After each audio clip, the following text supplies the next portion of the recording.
As an Asian writer and community organizer, how important is it for you to represent your heritage and build community? It's really important for me because, um, growing up in Canada, I didn't see myself in books. I'm only recently seeing like movies and comic books and books that show like Asian representation. And every time I see it now, it heals my inner child. And I remember the feeling when I was in the pandemic, discovering like my roots and my history more, like understanding what my parents had gone through and having more empathy. I learned my dad came here as an exchange student, and he was drawn by like JFK's charisma and like that kind of cheery nature of America. But when JFK was assassinated, him and his roommate stood in line for hours at the memorial waiting to say goodbye to him at the White House. And after that, they were like, "Oh, America kind of sucks." So they moved, yeah, they moved up to Canada to become nursing assistants, and like they studied in like Ontario. And then my dad went up to Kapuskasing to work for a little bit as well.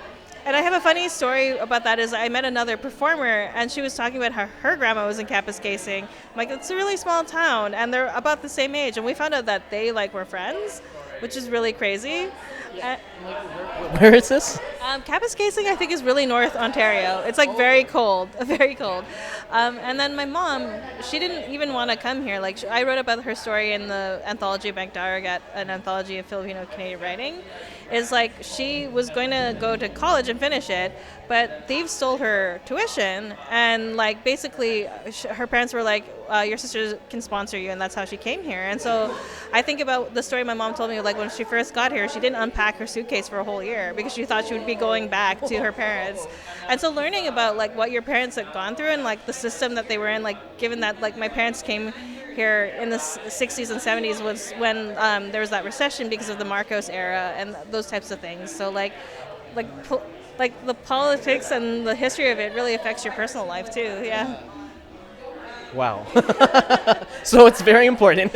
Yeah, no, yeah, it's definitely not just for myself and the younger gen. Like how I said, it's important to see representation, but I'm like, I think it's important for my parents to see representation because they didn't have it either.